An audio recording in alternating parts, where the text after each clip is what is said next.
So hello and welcome everyone, and welcome to Hire for Talent's Fireside Chat with Anna-Karina Tabuñar. In today's session, we will be discussing the intersection of race and disability in the workplace. Before getting started, I would just like to go over a few accessibility features. We are happy to provide simultaneous translation from English to French, as well as ASL and QSL interpretations. You can select your preferred language in the bottom menu bar. You can also mute the original audio should you be joining us in French. Our sign language interpreters are showcased throughout today's session for everyone to access easily. Closed captioning can also be enabled in your bottom menu bar. And if anyone has any accessibility or tech issues during today's session, please let us know in the chat and our tech moderators would be more than happy to support you. We also ask that everyone remains on mute until the end of the session, where we will have time for question and answers. So my name is Caitlin Woods, and I'm a project agent at the CBDC Restigouche, located in Campbellton, New Brunswick, the traditional, ancestral, and unceded territory of the Mi'kmaq First Nations. For those of you who have not heard of Hire for Talent, we are a national awareness campaign aimed at increasing employer confidence in hiring people with disabilities and providing resources to help employers tap into this talent pool during their search for skilled employees. During today's session, we will aim to raise your awareness of the possible workplace barriers experienced by employees with a disability who also come from racialized groups. We also hope to discuss tangible and effective methods to apply in your workplace to help eliminate some of these barriers for a successful employment experience for both the employee and the employer. I am pleased to present today's guest speaker, Anna-Karina Tabuñar, the founder of Untapped Talent Group.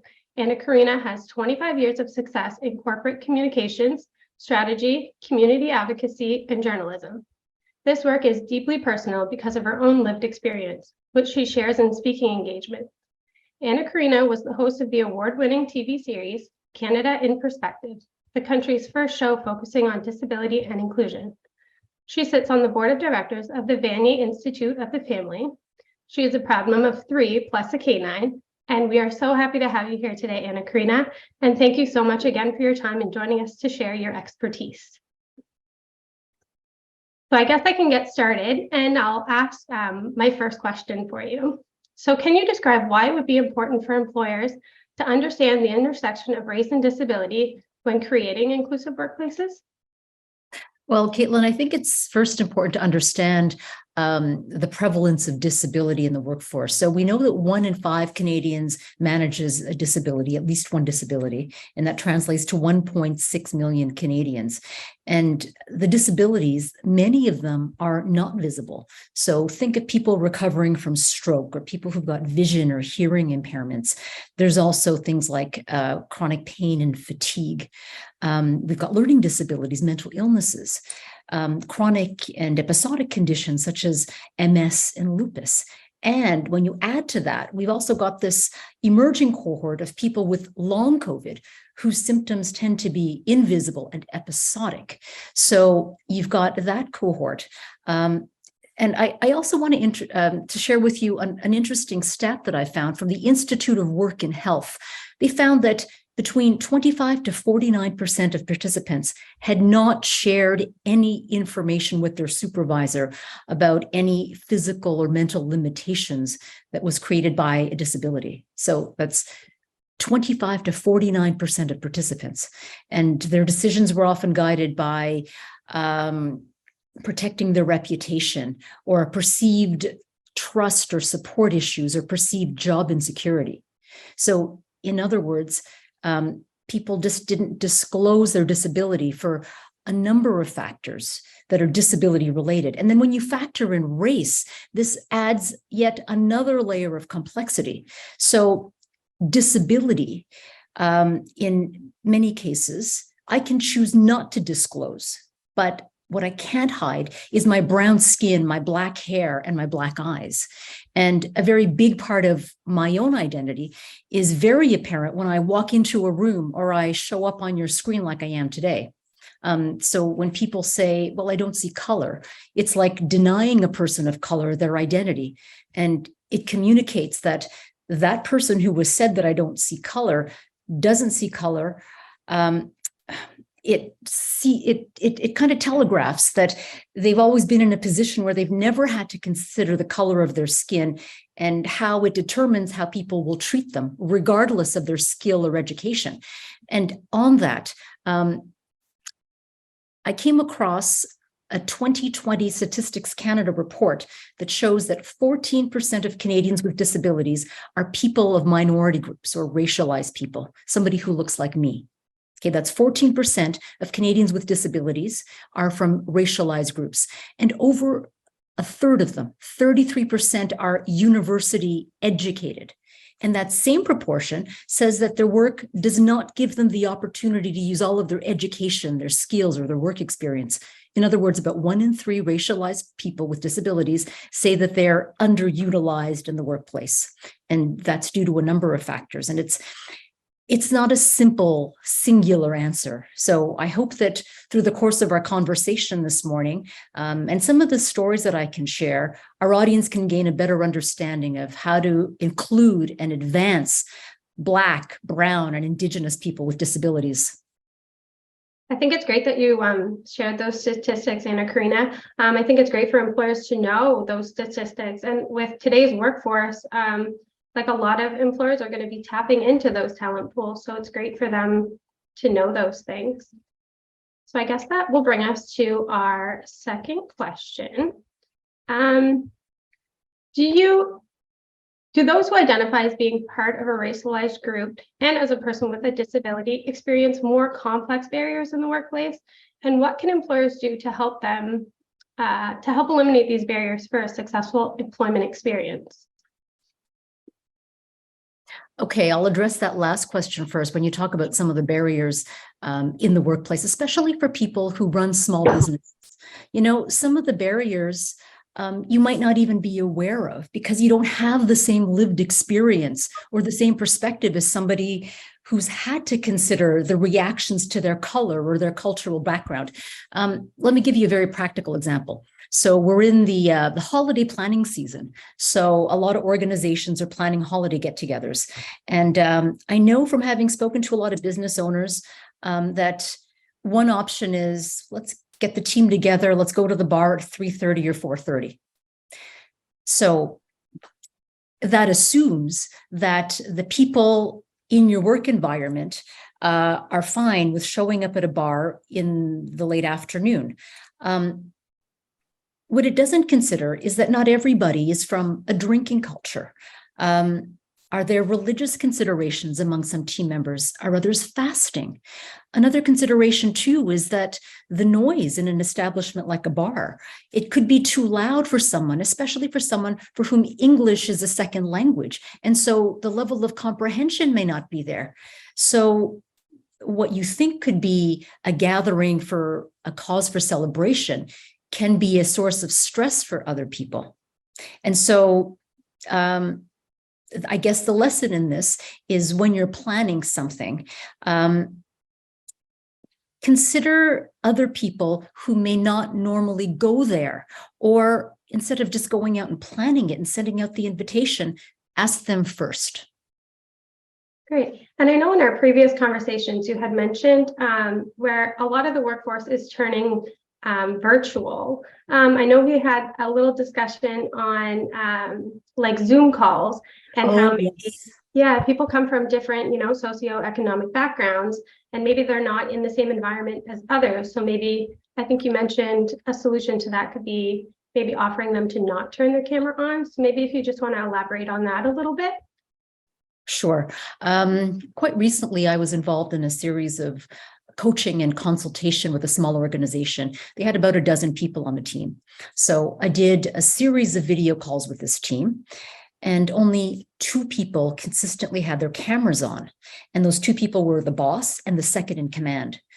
So the engagements continued and people started to turn on their cameras, but they all had their filters and they all had computer generated backgrounds. And it led me to wonder why. So when I had individual separate conversations with the team members, what I found out from them were several very enlightening things that the boss and the second in command had not even considered. So what I was told was that the home space was a shared space and that it had to serve multiple tasks with other family members. And they didn't have the luxury of a dedicated home office.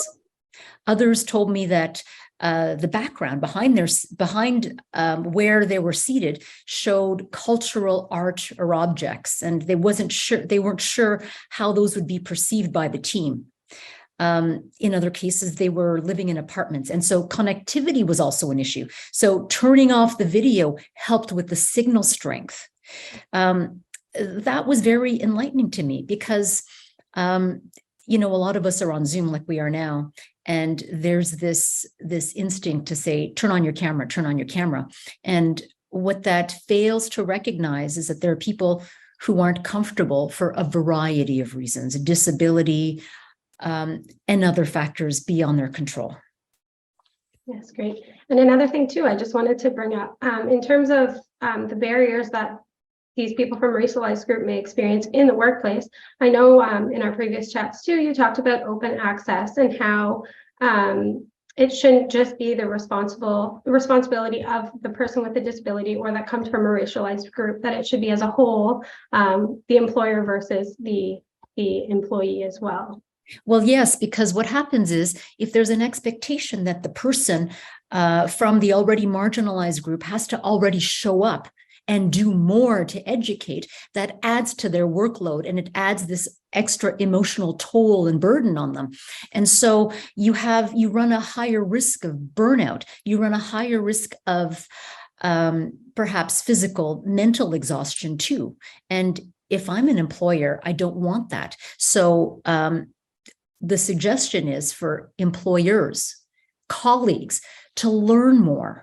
So have conversations kind of like what we're having now. Educate yourself on what you don't know, and then unlearn what you think you know. Yes, definitely. And I think it's important too that employers educate themselves, but along with the employees in the workplace as well. I think it's important for everyone as a whole to educate themselves on the different disabilities out there, on the different cultural backgrounds, and what these people are experiencing so they can feel more comfortable in the workplace and feel more understood.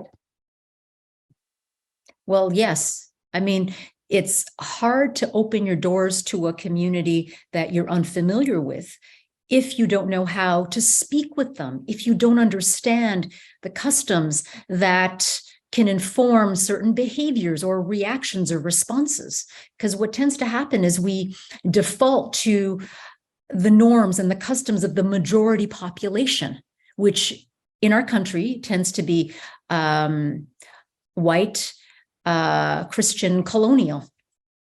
Yes. So this excludes a whole bunch of newcomers, Indigenous people, Black people, brown people who have different ways, different customs, which are not necessarily at odds, but can actually enrich businesses and ways of working together. Exactly. And a lot of these times, like education, pieces, a lot of the times they don't cost money for employers. A lot of times there's a lot of free services out there where you can get the education needed that will benefit everyone in the long run. Well, I think the first step to education is looking beyond your own bubble and looking outside your own network, because that tends to be our natural default. So, if we're hiring or if we're trying to get advice on something, we go to our immediate network. That reminds me of something that I'd like to share, because there's a lot of learnings in this. We also tend to fall back on our conventional processes, things that we automatically do. We've got standard processes and things that we have done traditionally, and those things that we've done traditionally might exclude people. A very tangible example is quite recently, my associates and I did a series of consultations with a large organization. Our goal was to understand what people within the organization in different geographies and at different levels, what they thought about the notion of diversity, equity, and inclusion, what they understood about it, and what they wanted out of a DEI strategy. So we invited people to come in for virtual consultations. And those invitations went out by the organization in their traditional, conventional way. So the executive, the most senior person, sent out an email that went out to all the regional heads, and those people came to the consultations and they brought their senior staff. Okay, so that was the composition. The composition was senior staff, all but 2 were white, no one with a disability. Their input was very homogenous from one group to another. And we observed that the content of their feedback was very, as one of the observers said, very polite and white. And that was a direct function of the process that we followed to send the invitations out. So when the head of the organization follows the exact same traditional process of sending out invitations, well, you get the same group of people. So we went back, we did a second round of consultations and took a very different process in inviting people. So we deliberately asked for people specifically from racialized backgrounds and people with disabilities, people who identify as LGBTQ+. And it didn't come from the CEO and a letter sent in their inboxes. We used different, more casual employee channels.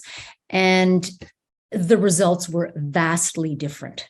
First of all, the composition was different.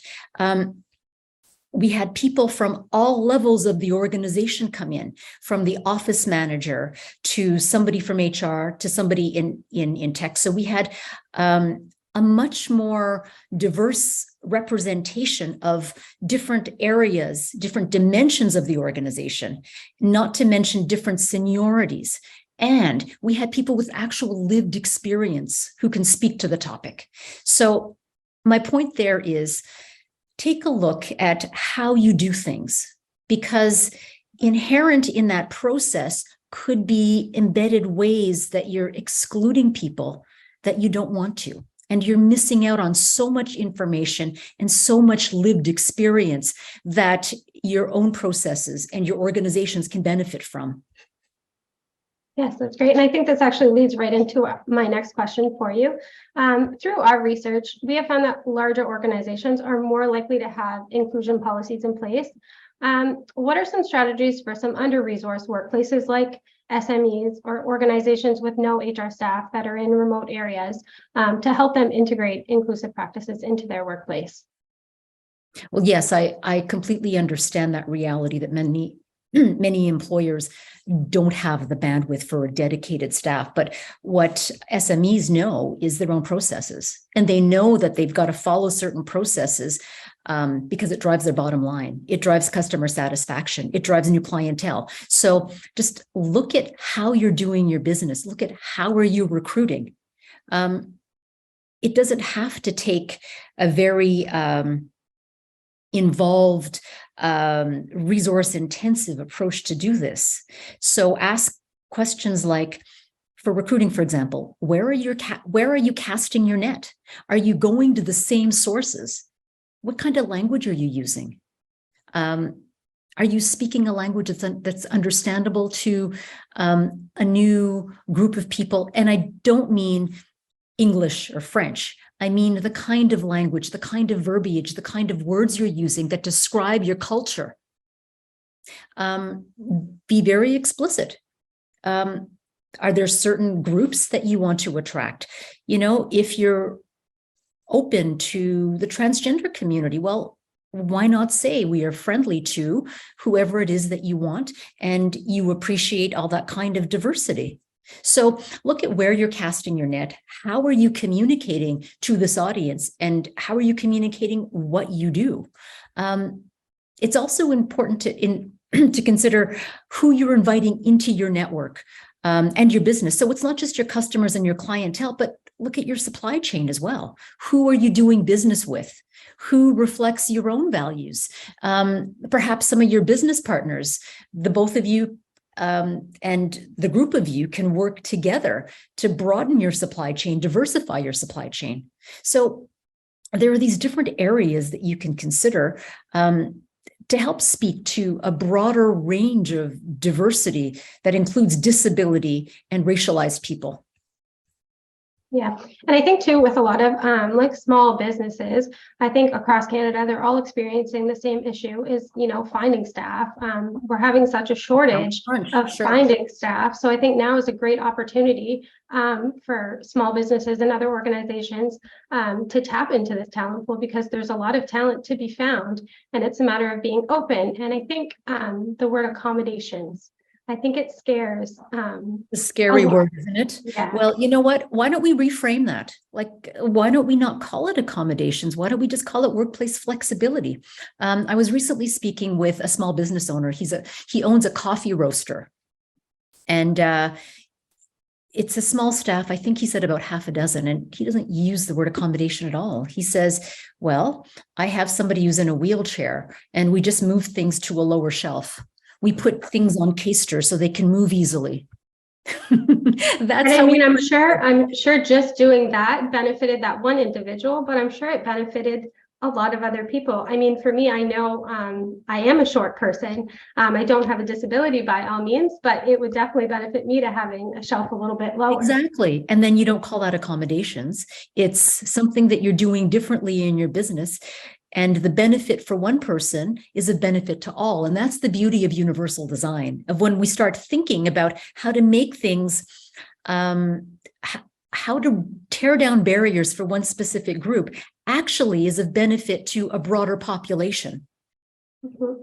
And it's just a matter of like understanding like racial backgrounds and where you come from and how to accommodate these people. Because it could be something as simple as somebody applied for a job and they need this specific week or day off throughout the year because of their culture. It may be a different holiday that they celebrate, or et cetera, and that employer says that's the busiest time of the year, we can't allow for vacation.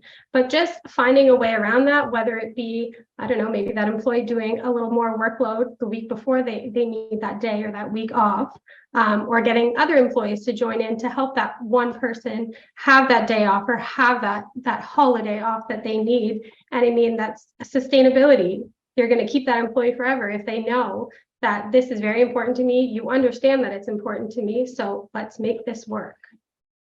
Yeah, and it's that idea of, and I hear this a lot. Some employers say, well, bring your whole self to work, right? So that's the invitation. And then you have to respond to it by seeing the worker, the employee, as an individual. And so it reminds me of new moms in the workforce, or when a parent comes back after having a child, the whole prioritization changes. And so you've got to meet feeding needs. You've got to meet daycare pickup needs. There's this constant cycle of ear infections and illnesses. Can you tell I have 3 kids? And so to have an employer who understands that and doesn't get mad every time that you're going to be a little bit late because you've been dealing with a feverish child overnight, that shows flexibility, that will gain you loyalty, that will gain you a greater retention. And once you have that, this employee will tell people that they know about how great an employer you are. So this employee for whom you've shown flexibility and understanding, and for whom you've seen as a whole person, will become your greatest brand ambassador. Definitely. So I think it's little things like that. And I like how you called it flexibility rather than accommodation, because that's a great and less scarier word to use for employers, I think. So I think that'll bring us to our next question. This is more on a personal level, I guess. You shared some of your stories, but do you have any other stories that you would like to share with our audience of successful employment of a person at the intersection of race and disability? It could be a story within your own organization or from someone within your network or someone that you know. Let me give that a think. Sure. Because there's so many. I just want to make sure that I can parse out and I can select the right one that's going to be of use. Have we got anything in the chat? Any questions from the audience? Not yet.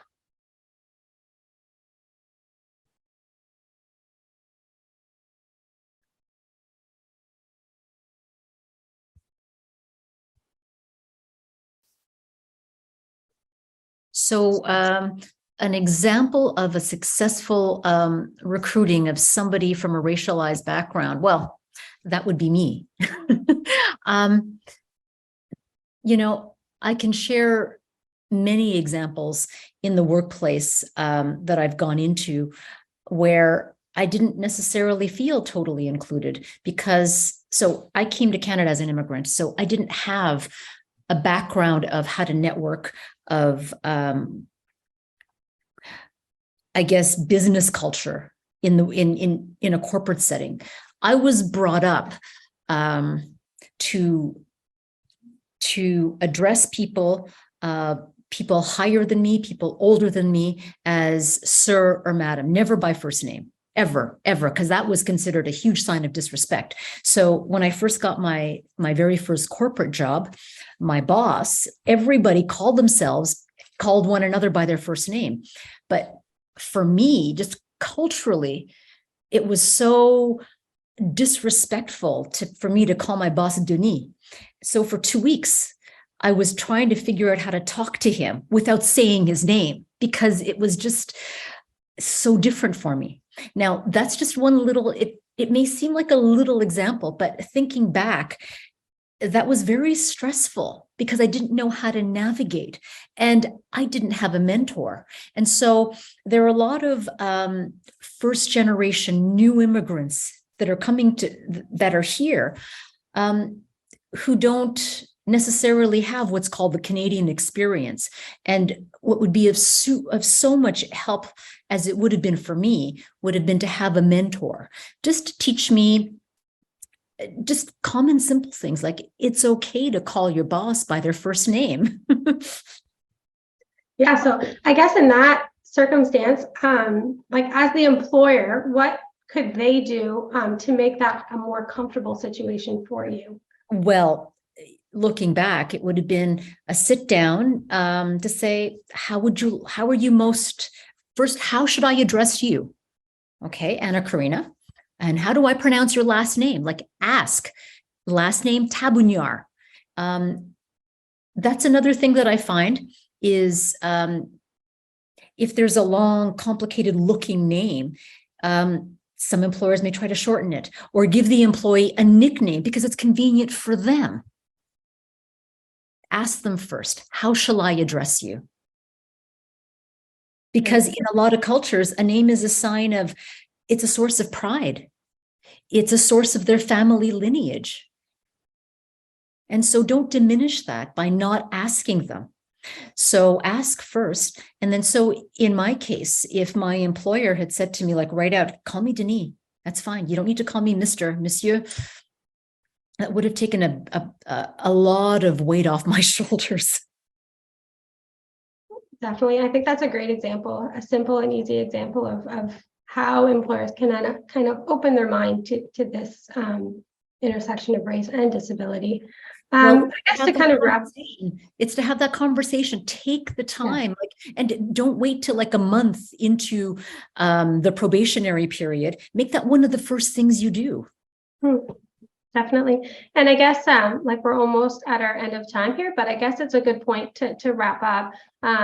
My last question was the takeaways from this. So in your opinion, what would you say is the most important for employers to take away from what we talked about today? Oh, well, it's, when you're working in the area of inclusion, diversity and equity, looking at race and disability, you have to remember this is not a one and done activity. So it's not a question of, this is not a tick box exercise. Being more inclusive to people with disability and people of other races and religions means consistently learning about them and unlearning your own preconceived notions, like we mentioned before. And it doesn't happen in a vacuum. We need to do this together. We need to bring in other people to help us to learn and to do better.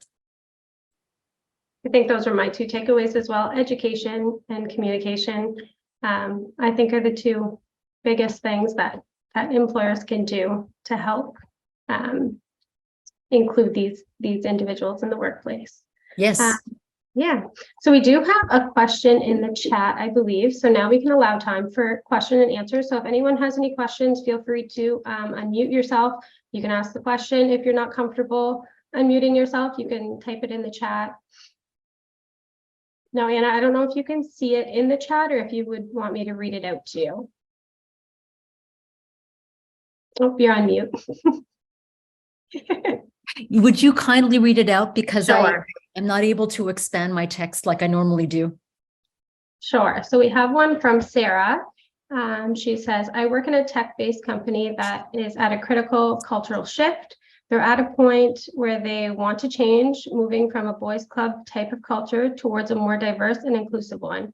There's a new CEO in place as well.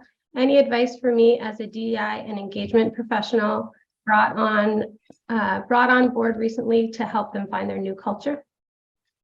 Okay, so find their new culture. They're going to have to develop their culture. And that starts from the top. That starts by model behavior and behavioral expectations set out from the very, very top.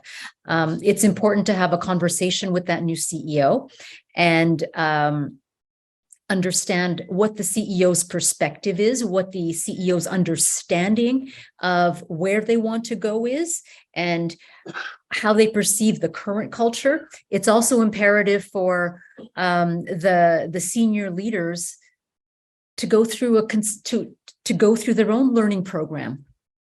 I think that needs to be the fundamental start, because if you don't have that vision at the top, and if you don't have that that consistency at the top, then how are they going to model what they don't have or what they don't envision? You can't communicate it unless you sit down and you talk about where you want to go. And that starts at the top, that models the behaviors. And also baked into that leadership development is you need to have goals. What are their learning goals? How are you going to tie those learning objectives into performance? Do you tie that to salary? Do you tie that to employee feedback, employee engagement? So there are other ways, other methodologies to measure how the leaders are progressing. But first and foremost, the CEO needs to be on board, and he needs to articulate this in a very clear fashion to the rest of the team. Thank you for that. I don't know if anyone has any other questions.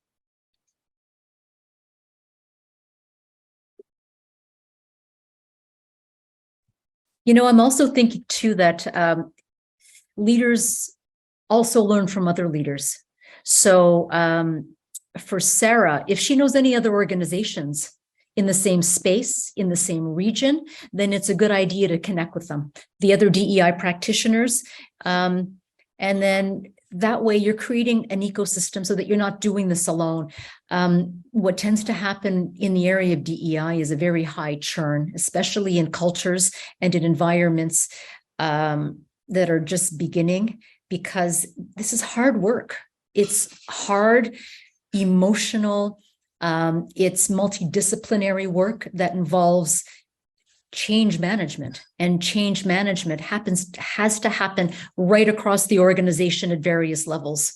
So surround yourself with people within and outside of your organization so you have your ecosystem to help you out. So we have someone raising their hand. Hi, my name is Ida. So, hi, Anna-Karina. So I don't have a question. This is something that I do think about a lot. When we talk about flexibility at work, right? And when you were talking about coming from a different culture, I'm from Pakistan. So we were brought up to say Mr., Miss, Sir, may I? So I am very familiar with that. And I worked in a school set up all my life. And when it came to flexibility with, let's say, young housewives that ended up becoming teachers in schools, right? We always gave them the option of going and picking up their kids. We used to give them that 30 minutes off, or when we were scheduling in their timetable, I always made sure that at this time, we don't schedule any class because that is the time that they need to go for that 30 minutes, because I was doing that. And if I was allowed to do that at a VP position, then it wouldn't be fair if my team wasn't allowed to do that. So, but that was in a complete in-person sort of thing back in the day, right? And now that I look at remote work and I look at flexibility, where we're giving employees time to go grab their kids from school or something or the other, where do we draw the line between flexibility and completing your hours? When we're also talking about digital monitoring at work now. So sometimes I wonder that when is it enough? When do you draw the line and say, we can do this much for you, but yes. So yes, I completely understand. And first of all, on behalf of your team and your staff who are parents, especially parents with young children, what you're doing is modeling behavior. And I'm sure that they all appreciate that. So going back to your comment about finding that balance, I heard something really, really insightful from one of the major banks.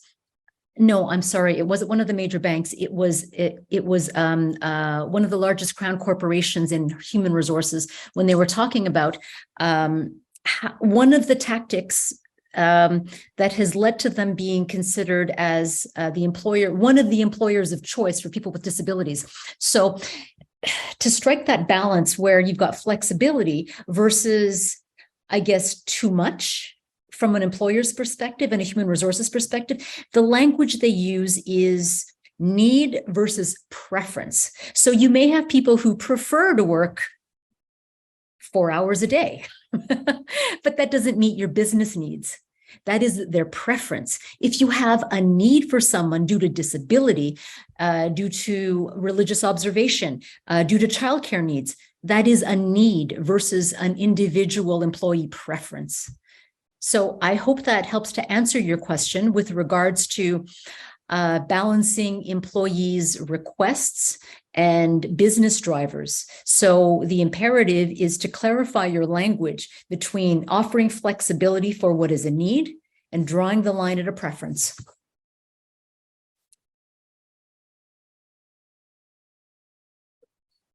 Do we have any other questions?